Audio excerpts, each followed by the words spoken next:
Hey there! Today we're going to be doing a Disney recipe. We're going to be recreating the rose cake pops that they offer at the parks. This is just a chocolate cake pop covered in red candy melt with some green candy melt decorations. And it also has a little sour belt around it. All my recipes will be in the description box down below. Now let's get started on this cake pop. We're going to start by getting our chocolate cake. I baked a quarter sheet pan of chocolate cake, an empty bowl, and some chocolate frosting. I'm going to cut up my cake into 4 pieces.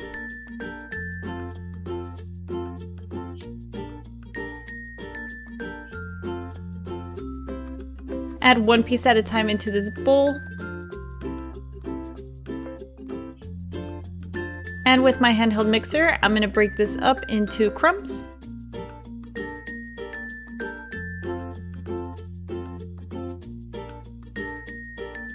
And then I'm going to add a big dollop of chocolate frosting to this.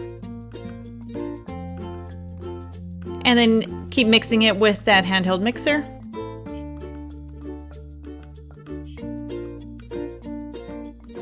And then combine it all together with my spatula, make sure it all comes together. If it's too wet, I'm just going to add some more cake to this. And then with my ice cream scoop, I'm going to be scooping out equal parts. I did start with a pretty big size, but I did take some away to get to the desired shape that I need. So when rolling this, you're pretty much going to be rolling it into the shape of an avocado.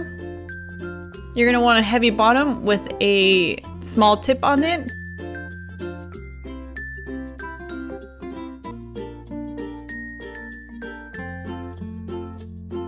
And just keep rolling out your cake pop dough. I'm putting it on this quarter sheet pan so I can let them chill when they're ready. And then I grab my sour belts and I'm just going to be putting them on top. So you're going to want to kind of incorporate it with the cake pop. Just try to squeeze it into the dough. If it doesn't stick, you can always pre-melt your candy melts and use a little bit to kind of act like glue to hold it onto your cake pop dough. And if you have too much dough on there, you can always take a pinch of it off and get the desired size you like.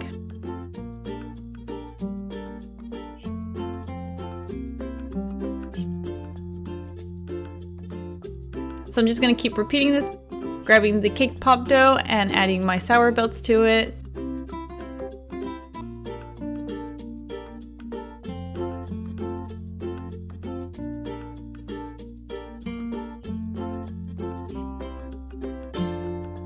And once you've wrapped all your cake pops, just stick them in the fridge for about half an hour just to cool down. It'll make it easier when you go to dip them. So once chilled, I'm going to get my cake pop sticks, my red candy melt, and my cake pops.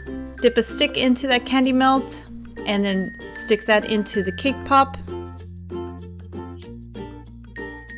You can remove any excess candy melt with your finger, and then let that dry. Just keep repeating this with all your cake pops.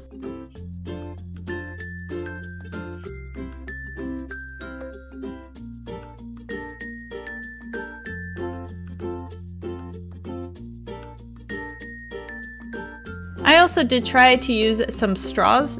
These are some shiny decorative paper straws. Always experiment with what you like to use. Just keep dipping them and attaching them to your cake pop.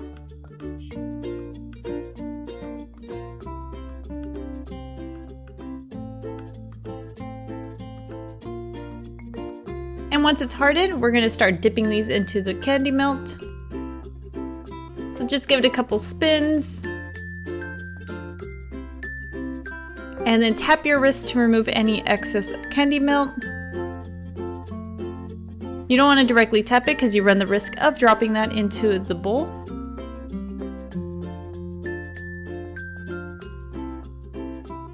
Once you're done, just put it back on your cake pop stand and keep repeating this with all your cake pops.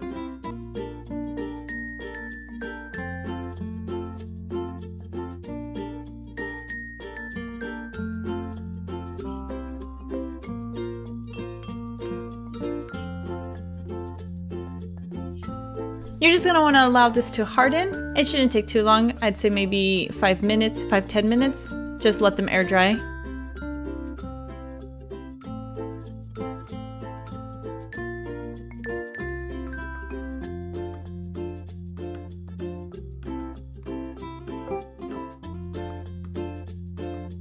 Once they've completely hardened, I'm getting some green candy melt in this piping bag, and I'm gonna add these stems to this.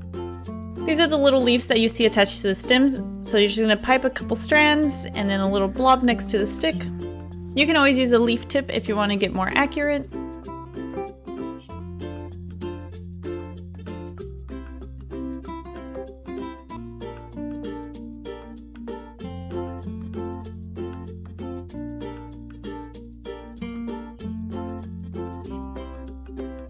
And there's our roses with the floral stems.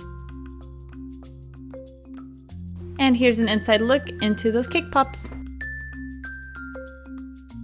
And that's how you make these rose cake pops. These are so fun to recreate. You can make them for Valentine's Day, Mother's Day, Father's Day, or just to gift them. Instead of giving flowers, give them some edible roses instead. If you want to see pictures of everything I create, I do post on Instagram. All my social media links are down below. Give this video a thumbs up if you enjoyed it. And until next time, stay sweet.